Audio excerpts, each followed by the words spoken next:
I'd like to invite the children who are here to come forward for our time with children.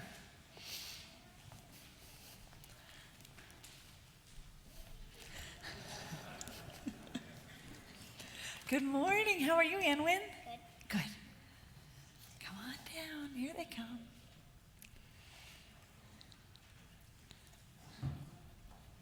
Come on up. How are you guys doing? Hi, Marie. So while we're waiting for them to come down, does this book look familiar to you? Have you all ever looked at these books before? You know who this is? No? That's right. Where's Waldo? Have you ever played with these books before? No? No? Have you, Anwin? No? It's not a book with words. It's a book full of pictures. Every page is full of these pictures with many, many, many people, probably hundreds, if not thousands of people. And what you do with these books is there's a man named Waldo who looks like that. He's got a red and white shirt and a red and white hat and a cane and glasses and blue pants. And you have to find him in every picture. There's only one of him in these pictures, and he's tiny. I'm going to show you an example. I spent some time looking for him in these, and it's not easy, but I'll show you one example of him. I did find him in this page. Look, there he is. All you see is his head. Can you imagine how long it would take to find him in all these pictures? Look at that. Tiny, right? You want to see him? It's not even his full body, just his head. I know, right? It's almost like you need a magnifying glass to see that. So when we imagine that God is looking at a giant photo of all the people in the world, do you think God is only looking for one or two special people? Kind of like the way we look for Waldo. You're shaking your heads. What do you guys think? No? Well, who do you think God would be looking for if God had a big photo of all of us in the world?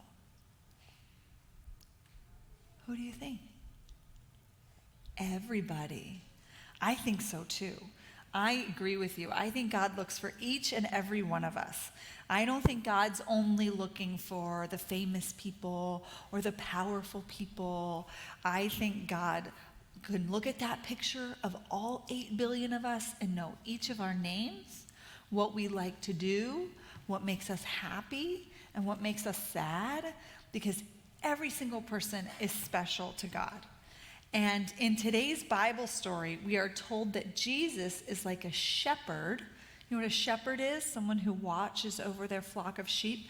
We're told that Jesus is like a shepherd watching over the people. And he's not just looking for one or two special or important people in the crowd. He's not looking for Waldo among his group of disciples, but he's looking out at every one of those people in the crowd that is with him and in ministry with him and knows them and loves them and cares about them. And I think that this is God asking us to treat everyone with love and kindness and to get to know the people in our lives, and so that we can love them and care about them and know that everyone is special, not just some people. What do you think about that? Sound good? Sound good, Marie?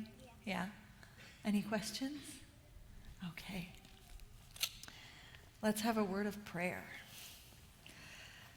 Holy and gracious God, we are so thankful that you are not like a Waldo book. You don't just look for one important person, but that you look for each and every one of us, especially those who may feel like they're forgotten or no one thinks about them and cares about them. Those are the ones that you look out for, and we are thankful that you know each of us and you love us and you care about us.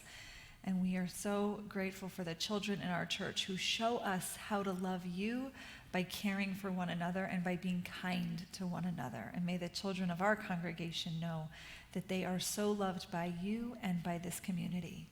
Amen. So you all can go back and sit with your parents for the rest of worship. Thank you for coming up.